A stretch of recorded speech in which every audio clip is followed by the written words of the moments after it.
journalist to be assassinated in Mexico since January. This record level of violence is really unprecedented.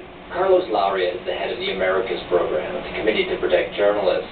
By his tally, more than 30 Mexican reporters have been killed or disappeared since President Felipe Calderón declared war on the drug cartels in December of 2006. We only see these numbers in conflict-ridden countries like Iraq and Somalia.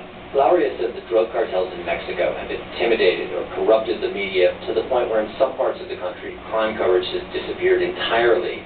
As an example, he points to a wave of violence that occurred around the border city of Reynosa in late February. The Zetas were battling their former bosses, the Gulf Cartel, for control of the northeastern state of Tamaulipas. Running street battles between gunmen with heavy weapons went on for days, and Lauria says caused probably hundreds of deaths, according to international press reports, and there was not a single line about this wave of violence, not a single report in radio or television that accounted for all these execution-style murders. One of the first media reports of the carnage appeared outside of Mexico in the Dallas Morning News. The Texas paper said more than 200 people had been killed in a 14-day period. An editor at a daily newspaper in Tamaulipas says it's true that the Zetas control the press in the state. Ellos hacen un enlace con la gente que cubre información policíaca. They have a connection with the reporters who cover the police beats, and through them, she says, the Zetas send word on what they want and don't want to be published. She says the Zetas have a chief of press and even a sub-chief of press who keep tabs on what the local media is reporting. The Zetas are one of the most brutal drug gangs in Mexico. They were founded in the late 1990s by a group of Mexican Special Forces soldiers who defected to work for the Gulf Cartel. They served as the enforcers for the Gulf organization until recently when they broke loose on their own. Vivimos con temor porque hasta cuestiones tan mínimas. We live in fear, the editor says. Some very small thing can be misinterpreted by the Zetas, she says. You can have a strong story with a strong source where all the facts are verified, but they don't care. And in the end, they go after the messengers, after the media, after the reporters. Contra el medio, contra los reporteros. She says little things can anger the drug cartels. For instance, they get very upset when the papers use the words organized crime. At times, the editor says, you simply can't print the truth.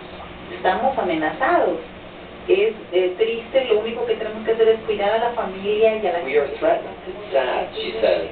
All we can do is look after our family, the people we know, tell them to be careful. Don't go out. Don't do this. Don't do that. I have never been in a situation like we are in right now. Another journalist in northern Mexico says it's incredibly dangerous to be a reporter here at the moment. What you write can get you killed. The criminals told him this directly to his face inside a police station where he'd been taken in handcuffs. I was working, I was filming an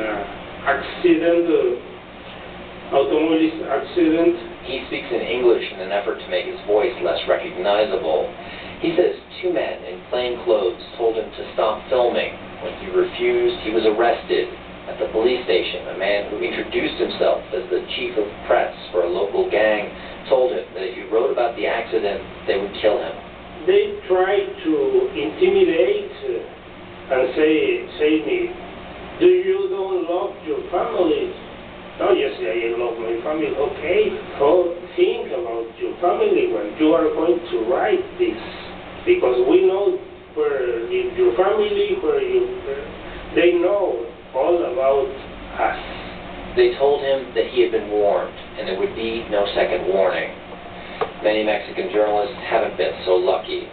Valentin Valdez Espinosa, a reporter at the Zocalo de Saltillo, was found shot to death outside a motel in the state of Coahuila in January. A note dumped with his tortured body said, "This will happen to anybody who doesn't understand." Others have been killed in Acapulco, Sinaloa, Juarez, Durango, and Michoacan. Gerardo Alvarón, a reporter at the weekly national news magazine Proceso, says the press in Mexico is facing a situation that's completely new. Nunca nos habíamos visto amenazados a tal extremo. Never have we seen threats at such an extreme level from organized crime, he says, as we have in the last 2 or 3 years.